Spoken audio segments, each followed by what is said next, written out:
श्रीराघवेन्द्रार्य पाहि प्रभो राघवेन्द्रार्य श्रीराघवेन्द्रार्य पाहि प्रभो राघवेन्द्रार्य श्रीराघवेन्द्रार्य पाहि प्रभो। ಇದು ನನ್ನ ಹೆಸರು ಶಿಲ್ಪಾ ಅಂತ. ನಾನು ಬಂದಿರೋದು ಬೆಂಗಳೂರಿಂದಾನೆ. ಇದು ಮೊದಲನೇ ಸಲ ಆಕ್ಚುಲಿ. ನಾನು ಇನ್ನೂ ಅಷ್ಟೊಂದು ಅಂದ್ರೆ ಈ ದೇವಸ್ಥಾನದ ಬಗ್ಗೆ ಅಷ್ಟೊಂದು ಮನವರಿಕೆ ಇಲ್ಲ, ಬಟ್ ಬಂದಿದ್ದೀನಿ, ಒಳ್ಳೇದಾಗುತ್ತೆ ಅಂತ ನಂಬ್ತಾ ಇದ್ದೀನಿ. ಹೌದು, ಪಾಸಿಟಿವ್ ವೈಬ್ಸ್ ಇರೋದ್ರಿಂದಾನೆ ಬಂದಿರುತ್ತೆ, ಹಾಗಾಗಿ ಬಂದಿದ್ದೀನಿ. ಶಕ್ತಿ ಇದೆ, ಹೌದು, ದೇವರಲ್ಲಿ ಶಕ್ತಿ ಇದೆ, ರಾಯರಲ್ಲಿ ಶಕ್ತಿ ಇದೆ, ಹಾಗಾಗಿನೇ ಎಲ್ಲರೂ ಬಂದು ಹೋಗ್ತಾರೆ. ಮುಂಚೆಯಿಂದನೂ ಇಲ್ಲ, ಬಟ್ ಆದ್ರೂ ನನಗೆ ಚಿಕ್ಕ ವಯಸ್ಸಿಂದ ರಾಯರ ಗುಡಿಗೆ ಹೋಗಿ ಅಭ್ಯಾಸ ಇದೆ. ಅಂದ್ರೆ ನಮ್ದು ಸ್ವಂತ ಊರು ಚಿಂತಾಮಣಿ, ಅಲ್ಲಿ ರಾಯರ ಮಠ ತುಂಬಾ ಫೇಮಸ್ ಆಕ್ಚುಲಿ. ಅಲ್ಲಿ ಹೋಗಿ ಬರೋದ್ರಿಂದ ನನಗೆ ನಂಬಿಕೆ ಇದೆ ರಾಯರಲ್ಲಿ.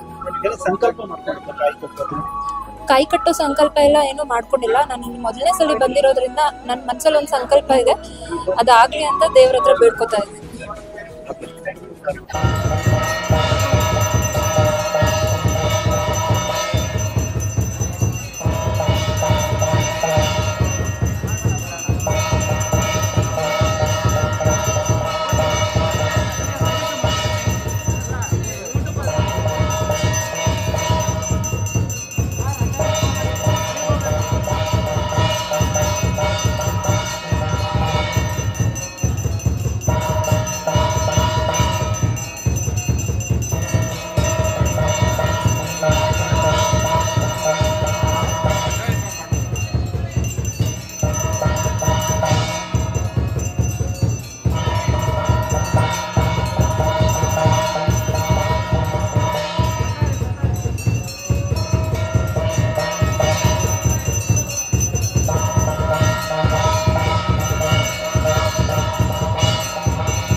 ಶಿವಪ್ರಸಾದ್ ಅಂತ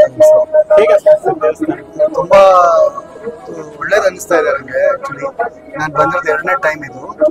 ಅವಾಗ ಬಂದಾಗ ಮನ್ನಮ್ಮ ಅಂತ ಹೇಳಿದ್ರು, ನಾನು ತುಂಬಾನೇ ಇದಾಯ್ತು, ಹೆಂಗಿದೆ ಇದೇನು ಅಂತ ಕುತೂಹಲ ಆಯ್ತು. ನಾನು ಬಂದು ಎಲ್ಲ ನೋಡಿದಾಗ ಜನ ಸಂದಡಿ ನಿಜ ಅನ್ನಿಸ್ತು. ನಂಗೆ ತುಂಬಾನೇ ಖುಷಿ ಆಯ್ತು ನೋಡ್ಬಿಟ್ಟು.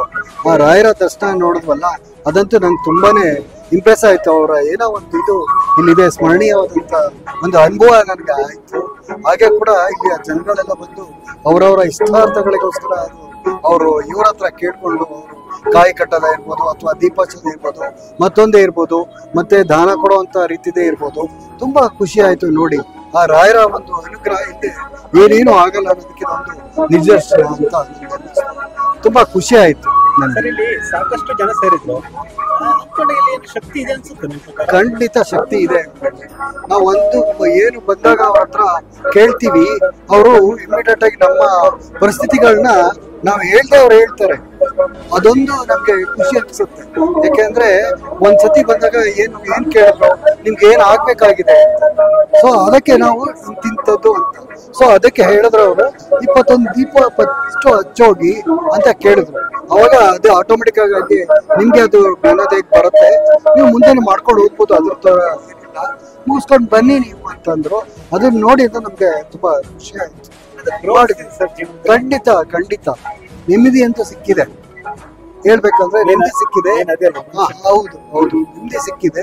ಆ ರಾಯರ ದರ್ಶನ ಮಾಡ್ಬೇಕಂದ್ರೆ ಮಂತ್ರಾಲಯಕ್ಕೆ ಹೋಗ್ಬೇಕು ಅನ್ನೋದು ಒಂದು ಇದಿಲ್ಲ. ಆಯ್ತು, ನಮ್ಮಂತ ಒಂದು ಇದು ಮಿಡ್ಲ್ ಕ್ಲಾಸ್ ಪೀಪಲ್ಸ್ ಗಳಿಗೆ ಬಂದು ರಾಯರನ್ನ ನೆಮ್ಮದಿಯಾಗಿ ನೋಡ್ಕೊಂಡು ದರ್ಶನ ಮಾಡ್ಕೊಂಡು ಹೋಗೋದು ನಮ್ಗೆ ತುಂಬಾ ಖುಷಿ ತರಿಸಿದೆ ಅನ್ನೋದನ್ನ ಕಲಿಯುಗದಲ್ಲಿ ರಾಯರ ಪವಾಡ ನಡೆಯುತ್ತೆ. ಖಂಡಿತ ನಡೆಯುತ್ತೆ. ಅವ್ರಿಂದ ಏನೇನೂ ಆಗಲ್ಲ, ಒಂದು ಉಳ್ಕಡ್ಡಿನೂ ಕೂಡ ಜರಗಲ್ಲ ಅಂತಲ್ಲ, ಅದಕ್ಕೆ ನಿದರ್ಶನ ಇದು. ರಾಯರು ಸುಮ್ಮನೆ ಅಲ್ಲ, ಅವರು ಪ್ರತಿಯೊಬ್ಬರ ಮನಸ್ಸಲ್ಲೂ ಇದ್ದಾರೆ, ಮನದಲ್ಲೂ ಇದ್ದಾರೆ. ನೆನೆದ್ರೆ ಕಣ್ಣು ಮುಚ್ಕೊಂಡು ನೆನೆದ್ರೆ ಖಂಡಿತ ಅವ್ರು ಬರ್ತಾರೆ. ಆ ಒಂದು ಅನುಭವ ಪರಿಣಾಮ ಬೀರಿದೆ ರಾಯರು. ಅಂದ್ರೆ ಈಗ ಲಾಸ್ಟ್ ಒಂದ್ಸರಿ ಬಂದಾಗ ನನ್ಗೆ ಇಲ್ಲಿರೋ ಅಂತ ಜಾಗ ನನ್ಗೆ ಗೊತ್ತಿರ್ಲಿಲ್ಲ. ಹೌದೌದು, ಮಾಡಿದೀನಿ ರಾಯರ್ನ ನೆನ್ಸಿ ಮಾಡಿದೀನಿ ನಾನು. ಆ ಒಂದು ಇದನ್ನ ಶಕ್ತಿಗಳನ್ನ ಅನುಭವಿಸಿದ್ದೀನಿ. ಅವ್ರ ಪವಾಡಗಳು ಇದೆಯಲ್ಲ, ಅದು ಅವಿಸ್ಮರಣೀಯ ಅಂತ ಹೇಳ್ಬೋದು. ತುಂಬಾ ಚೆನ್ನಾಗಿದೆ ಆಯ್ತಾ. ಬಟ್ ಭಕ್ತಿಯಿಂದ ಬಂದ್ರೆ ಏನ್ ಬೇಕಾದ್ರೂ ಸಾಧಿಸ್ಬೋದು ಅನ್ನೋದಕ್ಕೆ ಒಂದು ನಿದರ್ಶನ ಅಂತ ಹೇಳೋದು ಇಷ್ಟಪಡ್ತೀನಿ.